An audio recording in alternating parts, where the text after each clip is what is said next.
இயற்கை விவசாயம் மூலம் உளுந்து பச்சை பயிறு பயிரிட்டு 3 மடங்கு லாபம் ஈட்டுகிறார் நமது புதுவை விவசாயி.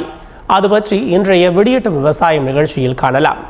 தவளக்குப்பம் அடுத்த அபிஷேகப்பாக்கத்தைச் சேர்ந்த விவசாயி முத்துக்குமரன் 25 வருடங்களாக விவசாயத்தில் ஈடுபட்டு வரும் நிலையில் கடந்த 5 வருடங்களாக இயற்கை விவசாயம் செய்து வருகிறார். தற்போது இயற்கை விவசாயம் மூலம் உளுந்தும் பச்சை பயிரும் விதைத்திருக்கிறார். அவற்றிற்கு எந்தவித செயற்கை உரங்களும் பயன்படுத்தாமல் இயற்கை உரங்கள் மூலம் பயிரை பெருக்கச் செய்துள்ளார்.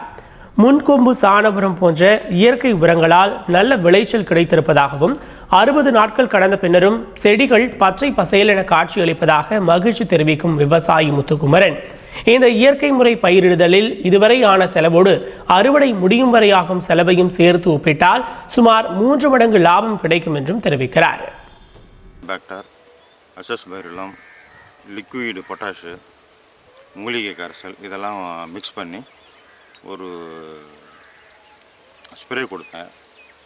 எல்லாமே இயற்கை முறையில் வரணுன்றதுனால அதனுடைய விளைவு வந்து செடி உங்களுக்கு இந்த அளவுக்கு இருக்குது. காய்ப்பும் பார்த்திங்கன்னா ஒரு செடிக்கு வந்து 40லேருந்து 50 காய் இருக்குது.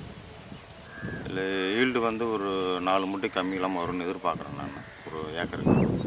புதுவை அரசு வேளாண் துறை வந்து என்னை வந்து தொடர்ந்து ஊக்கப்படுத்திகிட்டே இருந்தாங்க. இயற்கை முறையில் என்னும்போது முதல்ல யோசனை பண்ணாங்க. இப்போ வந்து அவங்களும் வந்து இன்ட்ரெஸ்ட் எடுத்து என்ன பண்ணுறீங்க, எப்படி பண்ணுறீங்க, இதை நீங்கள் வந்து சொன்னீங்கன்னா மற்ற விவசாயிக்கும் வந்து பலனடைவாங்க இல்லையான்ற மாதிரி அவங்களும் வந்து ஊக்கப்படுத்துறதுனால புதுவை அரசு வேளாண் துறைக்கு என்ன நன்றியும். நான் இந்த மாதிரி செய்கிறத கேள்விப்பட்டு வந்த மெர்க்குரி சேனலில் வந்து என்னையும் பொருட்படுத்தி இதை ஒரு எடுத்து மற்றவங்களுக்கு உதவுறதுக்காக இது ஒளிபரப்புறதுக்கு என்னுடைய சார்பாகவும் புதுவை அரசு வேளாண் துறை சார்பாகவும் மெர்க்குரி டிவிக்கு என்னுடைய நன்றி.